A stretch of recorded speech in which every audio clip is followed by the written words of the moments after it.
Welcome to A Place of Yes, a podcast about how I moved through my darkest hour.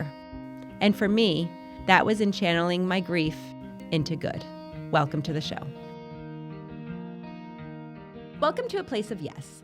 This episode is a collection of brief interviews that I did on the annual Cantina Day. And for those who don't know, one day out of the year, close to the time that Jake passed away, a local restaurant in Saratoga Springs, Cantina, hosts like a fundraiser for us. And it has turned into just this beautiful day where Brian and I are surrounded by our family, our friends, the donors, Jake's families. Everyone comes together and has a meal, lunch, dinner, drinks, all of it. And this year, we had the Bright-Sided team on location, and I was able to do some short interviews. And we talked to previous guests. You'll hear from Melissa Allen. We talked to Jake's grandmother whose grandson passed away earlier in the year. We talked to one of my dearest friends who knew me as Jake's mom. And for those of you who listen, you know how special that is to me. You also hear from someone that I know through the work of A Place of Yes. She reached out to me and, we jokingly call her my number one fan or the podcast number one fan. But it was so great to talk to her and to just hear the impact that sharing all of our stories has made on her. So I hope that you enjoy this episode. It's short, it's sweet, but it's got a lot of good content. You will be able to tell that we were live on location. We were at Cantina. It was bustling. You'll hear some background noise. You'll hear a little techno in the background, but it adds to it. And just know, if you watch the YouTube video, you will see us on location.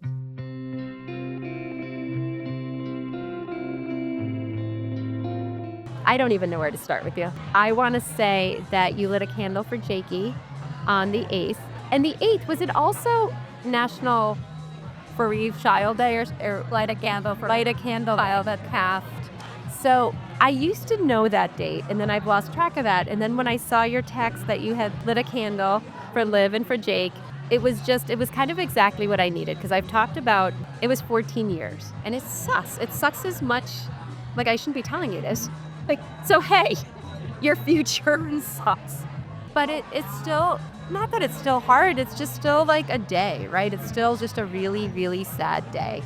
And we try to find joy in that day, and we found a bar called Everything's Jake that we went to, which was just awesome. But then I was like flipping through my phone, and I saw that picture posted, and then I saw it posted on Facebook or Instagram or whatever, and thank you. You're welcome. I love that. And well, I think I've said this to you before, I hate that our friendship has been so cemented by our loss. I'm also grateful for it. Me too. Me too. I have to tell you, it's not the first candle I lit, but going in and lighting the candle for both of them was in the first time in almost 8.5 months where I felt a slight moment of peace. Like the church was wrapped around us and there was something higher power. I actually left saying, I'm going to try to do this each week. I hope to do it. It was a feel-good moment. It was something actually which Sophia initiated. On Friday, she texted me, bye, I'm leaving from school. I'm going to church to light a candle for Liv. And I was just like, wow, are you going with someone? What is sparking this? And she said, no, I'm just going to because that's the only thing I know how to do. And I was just like, wow, if this 16-year-old can go and do this and carve out the time, I make that. Absolutely. It's funny that you say that because in the beginning, we did do that. We went to St. Clement's and we lit a candle, or any time we were in any city or any place, we stop at a church and light a candle. And we did it pretty religiously for a couple of years. And we have since become much less, you just don't really do it anymore. But I can remember, you just said that, feeling of peace and Sophia saying, and something you can do. I remember that feeling. So I feel like I'm going to try and bring it back into my rotation because it is something that it's so small, but it also feels like you're honoring or you're giving them or you're it's just like a symbol.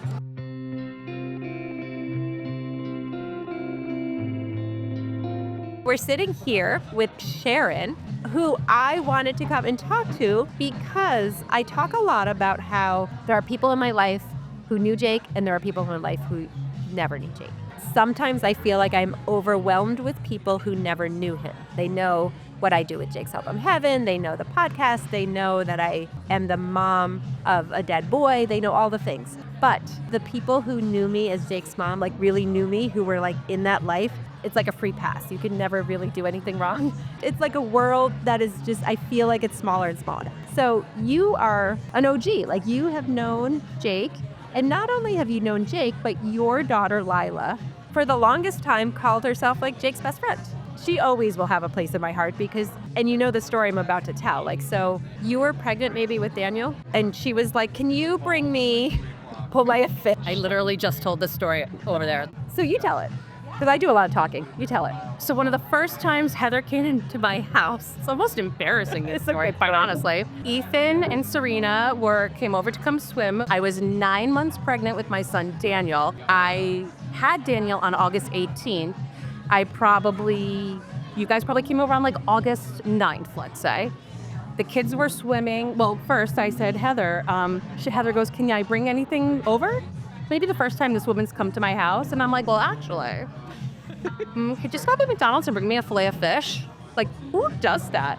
Who asks a new friend to like stop and bring them food? But I thought I could myself one also. And you did. Yeah, you did. I was like, I love fillet of fish. And that was that. So then the kids are swimming. You were feeding Jake. Ethan decides, I can swim in the deep end too, just like everybody else.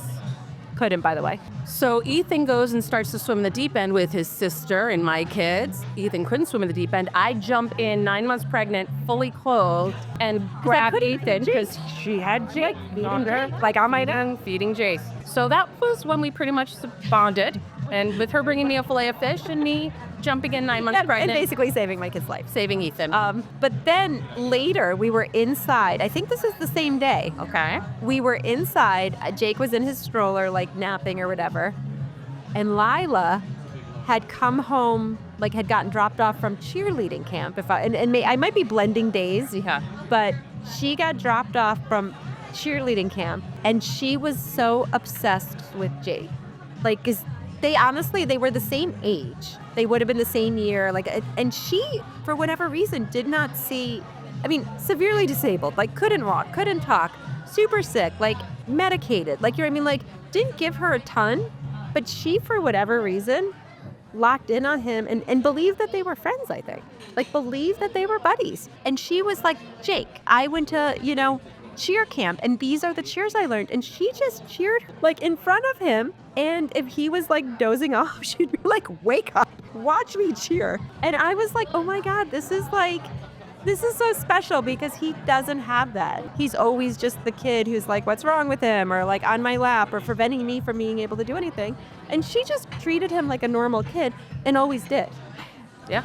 I don't know. And she just always, like, after he died she was crushed, little, and she was crushed. She would tell people my best friend died. And I remember, and this comes up on my time hop every year, she was like in first grade, maybe second grade, and they said, if you had $100, what would you do with the $100? And she drew a whole picture and she said, I would give it to Jake's Help from Heaven. But she'd have like her lemonade stands and she'd come over and give me like $8.37, like that she would, like, this random amount from her, like, lemonade stands at a young age. And she didn't know Jake that long, but she really had his connection with him. I just feel blessed and honored that I did get to know him, that I did get to meet him, and he was this adorable little boy. I remember being at Ethan's birthday party. We went to go see the Tooth Fairy with a ride. Oh, my God. And I remember Brian feeding him. Yeah, feeding Jake at the mall. Yeah, we were like in the food court, like, here's your cake, Ethan.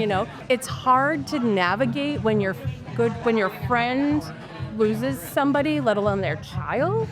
And I tried to be as normal as possible. Like, you don't want to, there's a fine line, and I'm sure sometimes I didn't do a great job, but I tried, and I wanted to maybe make you smile here and there. And that's all I would be able to do, if that was even possible at that. And you have always been, I would say, out of most of the years, you have been like an all-day, like, trooper at this day. Well, we also had to celebrate the generosity of this community, like, that would come out and help Jake's Help from Heaven.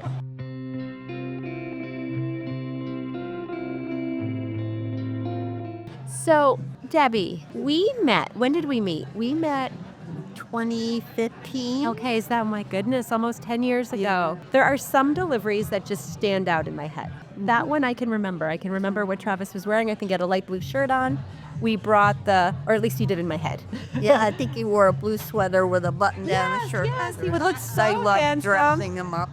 He looked so handsome, and you were so welcoming. It just was one of those deliveries that for both Brian and I was just 100% feel good. I have pictures on my phone of Brian and your son Ethan, I was just telling you. running down our walkway because we were in the country. The three of us went. It was like, I was like, Ethan, we're doing a delivery, and that was when he was younger.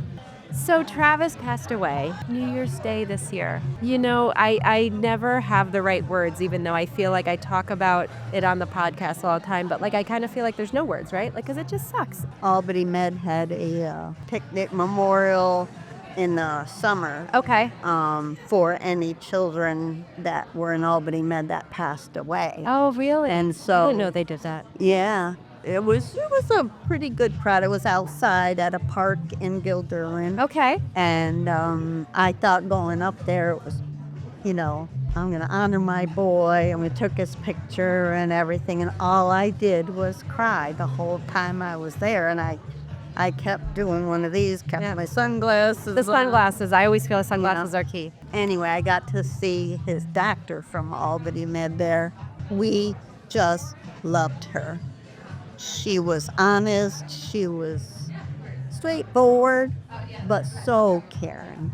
I got together with her once after Travi passed. I'm like, can we meet for coffee or something? I just felt like I needed that connection. Yeah. So we did that, and I got to see her that day. I also had inquired about volunteering at the Ronald McDonald House Family Room. Yeah, we used that room, and I remember the comfort of just having a little quiet and privacy. And a place to go. Yes. Yep. I filled out the application. I got a remark back, but she wanted to talk to me more in January, February. Okay. They don't want to do it unless it's been a Full year. And I get that. And I told her I understand. Well, hopefully that will.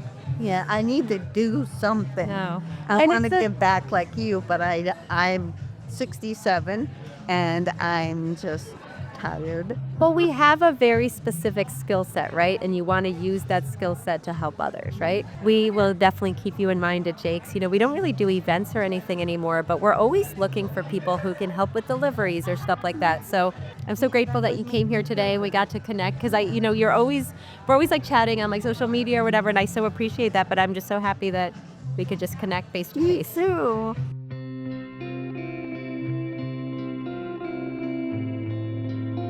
I'm sitting here with Jess Quigley. You are someone who I've gotten to know truly through the work of like Jake's Helper Pack. Absolutely. And I love that because I feel like that it's like a different kind of connection, right? Yeah. Like I always talk on the show a lot about like the different people in my lives, right? Like there's the people who know me as like Jake's mom, the people who know me as like Ethan's mom, people who knew me as both, and then this whole other world that I've been in of people who know me, and I love all of it. Yeah. Well, now you know me as your number one fan on podcasts. Which I love so much because you would reach out to me and be like, hey, so I just want to tell you, like, I really love this. And I feel like one of the first ones, and I think I read it on like the fan you did, like, or the fan feedback or whatever we called it. And I was like, never feel bad for like enjoying it. Like, that's why we do it. And I love it so much. And so basically, like, you listen to a lot of the stuff, and I love, like, you're a teacher, you use some of the episodes, you use, like, the Sean and Seamus in your classroom, which is a former educator. I'm like, what better, like, thank you, right? Like, what better, like, I was like, oh my God, I love this. That was so inspiring, though. I feel every episode I'm able to take something away from about living, which always sounds odd because it's a grief podcast. Like, whenever I share with friends, like, you should listen to this. It's so good. Oh, well, what is it? Well, it's a grief podcast. Like, and they're like, great, though, you know.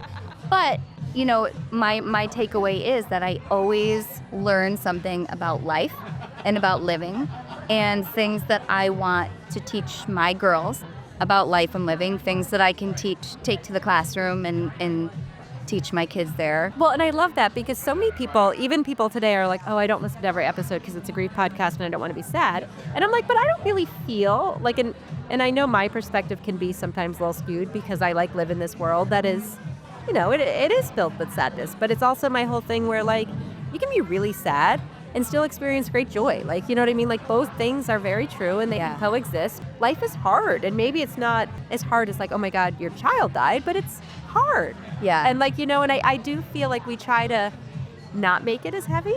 So I love when you're like, oh, I learned something from every time, or it's about living, because that's what I think it really is. It is. And one thing I love that you do, like you just said, is like the way that you talk to people. I feel like I'm just sitting in a room having a conversation, or at least I want to be sitting in a room having a conversation with you and your guest, because you always find a way to make it fun.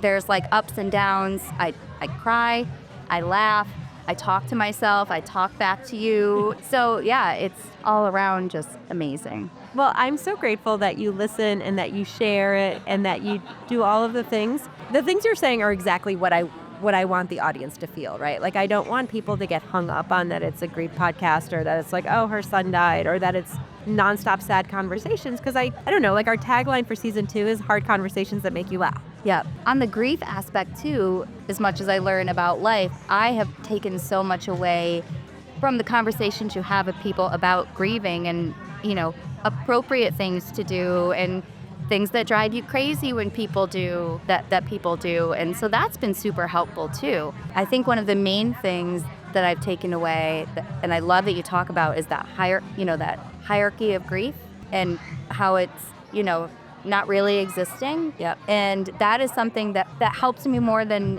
anything I had gotten out of therapy. I think I told you that. Like, I had that aha moment of like, oh, it's okay to feel this way about X, Y, or Z. When you love big, it doesn't matter what it is. You lose big too. I just wanted you to know how much your feedback and your listening, and I swear I woke up this morning and you were like, I downloaded so I can listen on the way to school. I was like, oh my God, like it made my day. I was like, at least one person's gonna listen to this, because I have not done a great job of promoting it. So I'm not even sure that my husband has listened to it yet. So thank you. Thank you.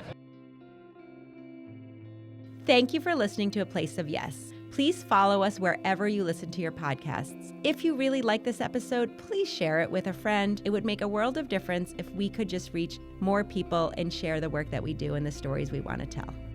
Thank you so much for watching.